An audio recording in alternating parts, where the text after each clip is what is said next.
Well, good evening, class. As you can see, we're going to be talking about lesson 2.4 tonight, and lesson 2.4 is going to be another problem-solving lesson, and this one is going to be specifically the strategy of making a table. And while we make a table, or the reason we make a table, is we're going to be looking for a pattern.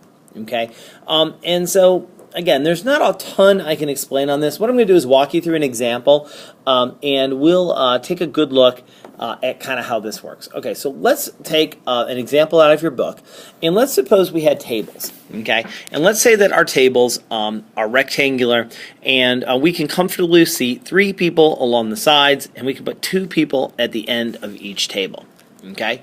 And so what we're going to do is we're going to take a quick look at what happens if I take a bunch of these tables. Let's say we're having a big wedding or a reception or maybe celebration in the fall, and we're going to put a bunch of these tables together. Okay, and so what we're going to do is we are going to make a chart that is going to talk about how many tables we have and how many seats we have. So we'll start the table real simply. We'll start down here at the bottom. Okay, and so why don't we do tables here? And we'll start with 1 table, and as you can count all the way around this table, there's a total of 10 seats at this table. Alright, now let's think about what would happen if we had 2 tables. Okay, so I'm going to actually draw this up in the corner, a little bit smaller, but take a table, I'm going to make a slightly smaller version of it, and then draw another table right next to it, and we're going to take these tables, okay, and what we're going to do is we're going to actually slide these tables together, like so. Now, in doing so, we get more seats because we're going to have 3 seats here, and 3 seats here, and 3 seats here, and 3 seats here, and we're still going to have 2 seats at the end. What we don't get is a doubling, because right here where we put the tables together, we actually lose a few of the seats. Okay, the 2 seats that would have been on this end, right here, and the 2 seats on this end. So we're really going to have to look at what happens here. So when we add this table, let's count how many seats we have. Alright, so if I have 2 tables, I've got 6 on the top, 6 on the bottom, that's a total of 12, plus 4 at each of the ends, total, okay?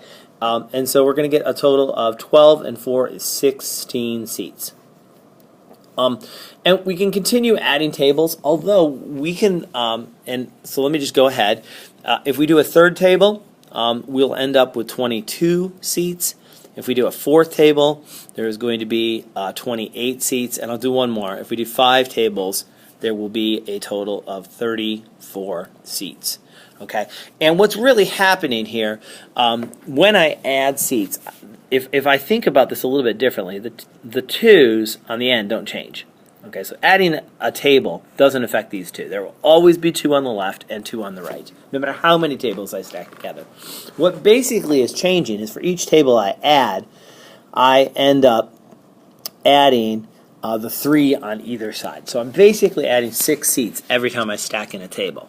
Let's just double check this one more time. So here's 1 table, okay, here's another table, and here's a 3rd table. And they're not perfect, but that's the idea. Okay, so we're going to slide these together, and sure enough, we have 2 at each of the ends.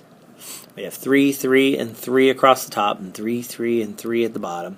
And so again, if I go all the way around here, I get 9 and 2, there's 11, and another 11, and sure enough, I do get that 22.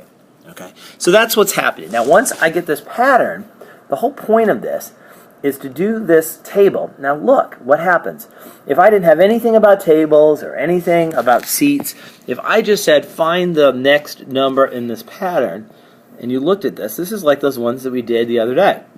All we're doing is saying, alright, let's see, from here to here, from here to here, from here to here, it looks like we're always adding 6. So what would the next one be? Well, if we had 6 tables, add 6 more, we'll get 40 seats. Okay, and that really is all there is to this strategy. Okay, let's take another example, and this one's going to be a little bit more abstract. Let's say that we were, let's take the Fibonacci sequence actually. Okay, now the Fibonacci sequence is one that comes up all the time. Sorry, I had something on my screen. It's one that comes up all the time in math, and the way it works is it starts with a 1 and a 1, and then it's followed by a 2, a 3, 5, 8, 13, 21, we'll go one more, 34, okay? And this is a very unusual sequence because if you look at it, let's see, here we didn't add anything, here we add 1, here we add 1 again, here we add 2, here we add 3, here we add 5, here we add, doesn't seem to have any pattern, here we add 8, here we add 13.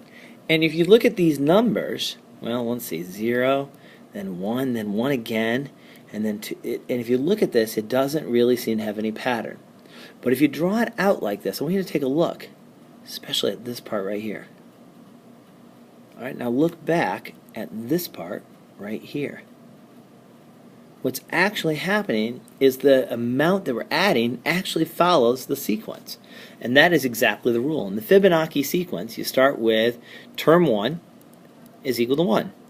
And term 2 is also equal to 1. For any term after that, okay, for term 3, what we do is we take term 1 and we add it to term 2. So if I want to find term 4, if I want to find term 4, I take the one that came before it and the one that came before that, and I add those together. Okay. In fact, if you want to get really specific, this is going to look a little fancy, but if you think about it, it's not that hard. If I want to know any nth term, so that would be anywhere along the sequence, all I do is take the one that came before it, which is going to be 1 less, and then I add it to the one that came before that, which is going to be 2 less. Okay? So if I was looking for T9, I would just add whatever T8 was to whatever T7 was. So the 7th term and the 8th term, add those together, that'll give me the 9th term. Okay, so this is a really interesting sequence. It's called the Fibonacci sequence. It looks like it's spelled Fibonacci, but that's incorrect. It's pronounced Fibonacci. And that's another example. And if by writing it out and writing it in a table, okay, and if, by the way, this isn't really technically a table. Really, to make this a table, I would have 1, 2, 3, 4, 5, 6, 7, 8, 9, and so on. But basically, what I'm looking for is I'm looking for the pattern. Okay, and that's what this lesson's all about. All right, so again, let's back up for just a second. Okay, to the table example. You're going to take a real life problem. You're going to make a table. You're going to analyze the table like we did in the red arrows here. You're going to try to figure out the pattern. That really is all there is to this lesson. All right, so we're going to wrap it up. And we're going to wrap. Can't spell today. We're going to wrap it up today, and I will see you all in class tomorrow. All right, have a good evening. Good night.